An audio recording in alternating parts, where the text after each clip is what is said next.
Salut les amoureux du ballon rond, on commence cette revue de presse en Angleterre où Manchester City est revenu des enfers en match en retard de la 7ème journée de Premier League. Alors qu'ils étaient menés 2-1 à la pause par Tottenham, les hommes de Pep Guardiola ont tout renversé pour finalement s'imposer 4-2. Ce match épique fait la une de The Guardian ce matin qui évoque un tonnerre bleu qui s'est abattu sur l'Etihad Stadium. City revient en force contre les Spurs et envoie un avertissement à Arsenal pour le titre, écrit le quotidien, car les Sky Blues reviennent à 5 points des Gunners. Le Daily Mail s'enflamme aussi pour ce match à retournement et titre « Oh, quelle soirée !» Et c'est Riyad Mahrez qui est à l'honneur car il a inspiré City dans une remontée épique avec son doublé. De son côté, le Manchester Evening News estime que du désespoir à la joie, City revient d'un 0-2 et relance la course au titre.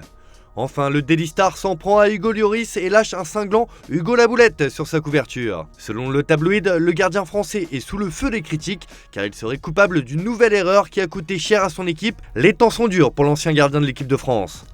On file en Espagne où ça jouait également hier soir et là aussi on a eu droit à un sacré retournement de situation puisque le Real Madrid nous a offert une nouvelle remontada. Menés 0-2 par Villarreal en 8ème de finale de la Coupe du Roi, les merengues sont revenus de loin et se sont finalement imposés 3-2. Pour Marca, c'est le Madrid de toujours. Ceballos et Asensio mènent une autre remontada blanche. Les hommes d'Ancelotti sont revenus à la charge grâce au changement effectué par l'Italien et à la blessure de Foyce, constate le quotidien madrilène. Même son de cloche en couverture de As ce matin qui parle d'un Madrid des miracles. Pas dans sa meilleure période de la saison, l'équipe madrilène continue de montrer des ressources mentales toujours aussi impressionnantes.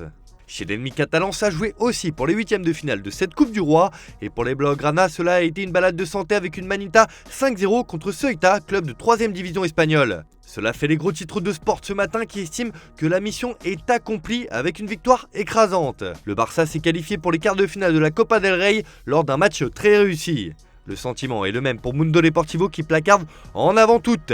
Le Barça a confirmé son élan positif avec une victoire sans conteste contre un adversaire clairement inférieur, analyse le média. Bref, en ce moment, tout va au FC Barcelone et Xavi compte bien surfer sur cette bonne période. En Italie aussi, il y avait des matchs de coupe et la Juventus peut remercier un homme pour sa qualification en quart de finale de la Copa, c'est Federico Chiesa. Comme le placard Tuttosport ce matin, cette Juve a une foi énorme. Chiesa entre et invente le but de la qualification, une merveille qui fait rêver. L'Italien n'avait pas marqué depuis 378 jours.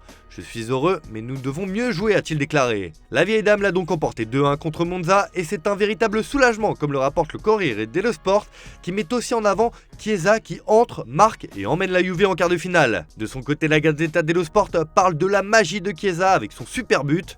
Le retour en forme de l'attaquant se fait peut-être au meilleur moment pour la vieille dame.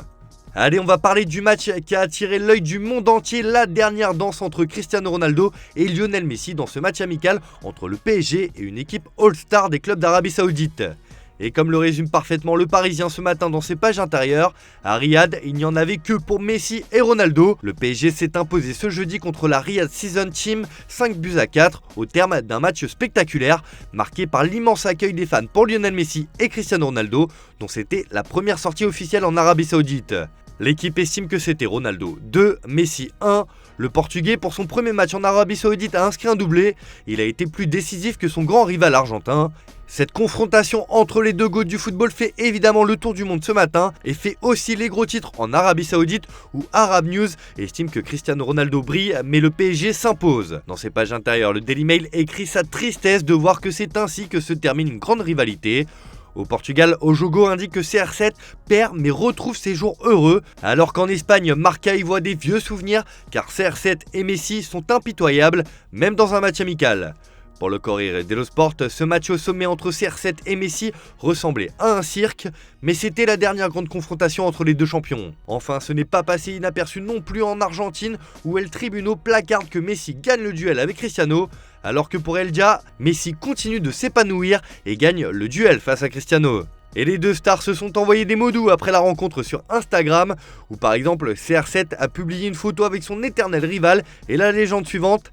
Tellement heureux d'être de retour sur le terrain et de marquer à nouveau, ça fait plaisir de revoir de vieux amis.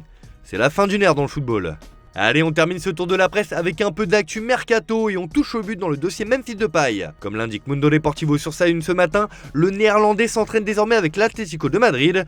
Xavi a d'ailleurs confié hier en conférence de presse que Memphis a demandé à partir, et je ne sais pas si c'est officiel, mais il va à l'Atlético. Ce ne serait pas une tragédie non plus de ne pas le remplacer, mais c'est mieux si nous nous renforçons, a déclaré le coach catalan. En Angleterre, Arsenal est sur le point de boucler l'arrivée de l'international belge Leandro Trossard en provenance de Brighton contre un chèque de 30 millions d'euros comme l'annonce le Daily Star ce matin. Enfin, des nouvelles de Gonzalo Guedes, l'ancien parisien quitte Wolverhampton et rentre à la maison comme l'annonce Abola sur sa une.